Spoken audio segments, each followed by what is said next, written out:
કેમ છો મિત્રો? મજામાં? આજે આપણી આ નવી ચેનલની અંદર આપણે ધોરણ 6, 7, 8, 9 ગણિત અને વિજ્ઞાનના લેક્ચરો દરરોજ આપણી ચેનલની અંદર મૂકવામાં આવશે. આજે આપણે ધોરણ 9 ની વાત કરીએ તો કે ડિચલ-સુરેખ સમીકરણ આપણું ચેપ્ટર જે છે ડિચલ-સુરેખ સમીકરણ. હવે ડિચલ-સુરેખ સમીકરણની વાત કરીએ તો એની અંદર થોડીક થિયરી છે અને જે કાંઈ ચેપ્ટરની શરૂઆત થશે એ ચેપ્ટરની અંદર થિયરી એ ચલાવવામાં આવશે અને એ થિયરી એ મોસ્ટ આઈએમપી રૂપી નીવડશે.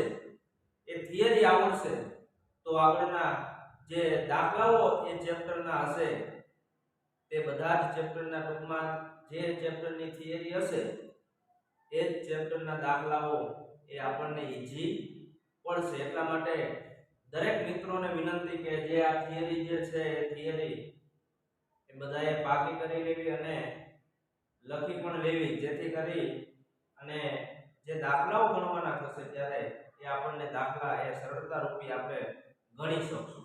તો આપણે જોઈએ થિયરીની વાત કરી. ડિચલ-સુરેખ સમીકરણ યાદ રાખો કે એકચલ-સુરેખ સમીકરણ કોને કહેવાય? ધોરણ 8 ની અંદર આપણું ચેપ્ટર આવે એકચલ-સુરેખ સમીકરણ અને ધોરણ 9 ની અંદર આવે ડિચલ-સુરેખ સમીકરણ. તો ડિચલ-સુરેખ સમીકરણ વિશે આપણે ભણેલા નથી, પરંતુ એકચલ-સુરેખ સમીકરણ વિશે આપણે અભ્યાસ કરી ચૂક્યા છીએ. હવે આપણે વાત કરીએ તો કે એકચલ-સુરેખ સમીકરણ, ત્યારબાદ ડિચલ-સુરેખ સમીકરણ. એકચલ-સુરેખ સમીકરણની અંદર જોઈએ તો કે એકચલ-સુરેખ સમીકરણ કોને કહેવામાં આવે છે?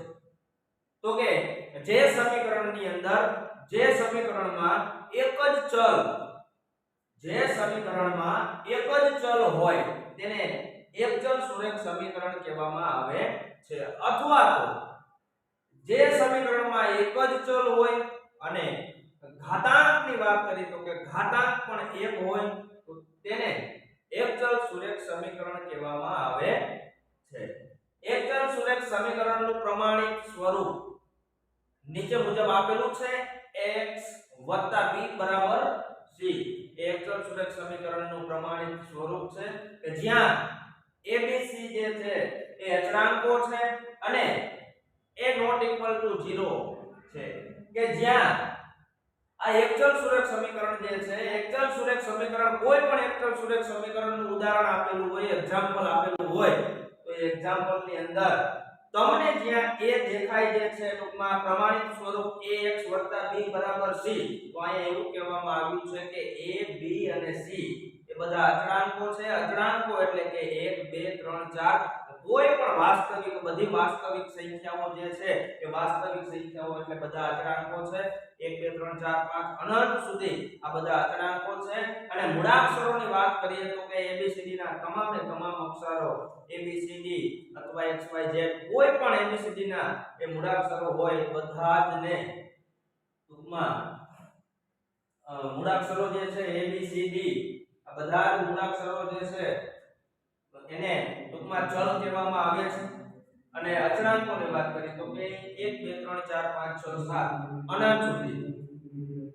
હવે આપણે જોઈએ તો કે અહીંયા એવું કહેવામાં આવ્યું છે કે a ≠ 0, કે જ્યાં તમને એ દેખાય ત્યાં કોઈ દિવસ તમે 0 લખી ન શકો, અથવા એ 0 લખેલી કોઈ એવું સમીકરણ નથી કે એની જગ્યાએ 0 આવે, એ આપણે લખી શકતા નથી. a ≠ 0 એકચલ-સુરેખ સમીકરણની વાત કરીએ. એકચલ-સુરેખ સમીકરણ હોય તો આ એકચલ-સુરેખ સમીકરણની અંદર એની જગ્યાએ કોઈ દિવસ 0 આવતો નથી, અથવા તો આપણે 0 લખી શકતા નથી. એક્ઝામ્પલ તરીકે x + 5 = 10, x - 3 = 5 આ બધા જ એકચલ-સુરેખ સમીકરણના એક્ઝામ્પલો છે. કોઈ પણ એક્ઝામ્પલો તમે લઈ શકો છો એકચલ-સુરેખ સમીકરણના. અહીંયા બે આપણે એક્ઝામ્પલ આપેલા છે, x + 5 = 10 અને x - 3 = 15. આ બે ઉદાહરણો જે છે એક્ઝામ્પલો જે છે એ એકચલ-સુરેખ સમીકરણના છે. ત્યારબાદ આપણે વાત કરી ડિચલ-સુરેખ સમીકરણ. તો જેમ એકચલ-સુરેખ સમીકરણની જેવી રીતના આપણે વ્યાખ્યા પહેલા કે એકચલ-સુરેખ સમીકરણ કોને કહેવાય એની જે વાક્ય રચના હતી એ વાક્ય રચના મુજબ જ દ્વિચલ-સુરેખ સમીકરણ જે છે એ દ્વિચલ-સુરેખ સમીકરણની વાત કરીએ તો કે જે સમીકરણમાં બે ચલ હોય, જે સમીકરણમાં બે ચલ હોય અને દરેક ચલનો ઘાતાંક 1 હોય, કેટલો હોય 1, કે જે સમીકરણમાં બે ચલ હોય અને દરેક ચલનો ઘાતાંક 1 હોય અને x y વાળું પદ ન હોય તો તે સમીકરણને દ્વિચલ-સુરેખ સમીકરણ કહેવામાં આવે છે. આપણે જોઈએ તો કે દ્વિચલ-સુરેખ સમીકરણ તો કે બે ચલ હોવા જોઈએ. ચલ એટલે કે ABCD ના બધા જ મૂળાક્ષરો A B C D A M N O P Q X Y Z કોઈ પણ ABCD ના મૂળાક્ષરો હોય એ બધાને ચલ કહેવામાં આવે છે. અને અચળાંકો જે છે એ બધી કોઈ પણ વાસ્તવિક સંખ્યાઓ હોય એ બધી વાસ્તવિક સંખ્યાઓને અચળાંકો કહેવામાં આવે છે.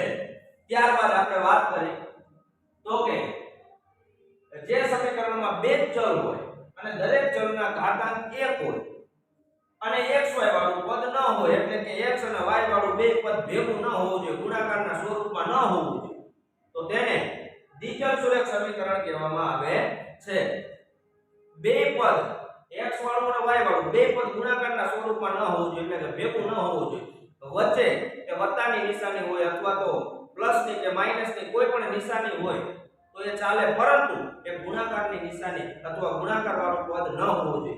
એ ન હોય તો એ દ્વિચલ-સુરેખ સમીકરણ એને કહેવામાં આવે છે. અને દ્વિચલ-સુરેખ સમીકરણનું પ્રમાણિત સ્વરૂપની વાત કરીએ તો આ દ્વિચલ-સુરેખ સમીકરણનું પ્રમાણિત સ્વરૂપ એ નીચે મુજબ છે કે ax by c, કે આ જે a b અને c જે છે એ બધા અચળાંકો છે. આ a અને b અને c આ બધા અચળાંકો છે અને આ x અને y તો કે ચલ છે. શું છે? ચલ. અને આ x by c બરાબર 0. ઓકે, જ્યાં a b c વાસ્તવિક સંખ્યાઓ છે કે a b c જે છે એ બધી વાસ્તવિક સંખ્યાઓ, અહીંયા બધી વાસ્તવિક સંખ્યાઓ આવે છે અને a તથા b એક સાથે એટલે કે a² b² not equal to 0 છે. એટલે આ એવું કહેવા માંગે છે કે જ્યારે ax by c બરાબર 0 સ્વરૂપે એ દ્વિચલ-સુરેખ સમીકરણ નો ઉલ્લેખ કરવામાં આવે ત્યારે શરત એ કે a b c એ વાસ્તવિક સંખ્યાઓ છે અને a તથા b એ એક સાથે શૂન્ય નથી તેવું આપણે સ્વીકારી લેવાનું.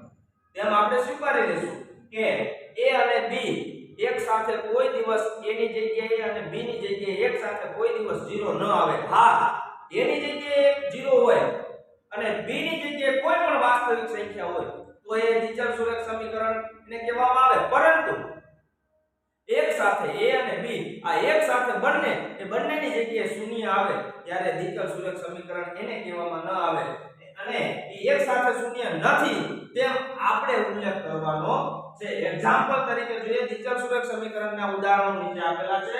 2x 3y બરાબર 5, 5x 2y બરાબર 7 આ દ્વિચલ-સુરેખ સમીકરણના ઉદાહરણો એક્ઝામ્પલો છે.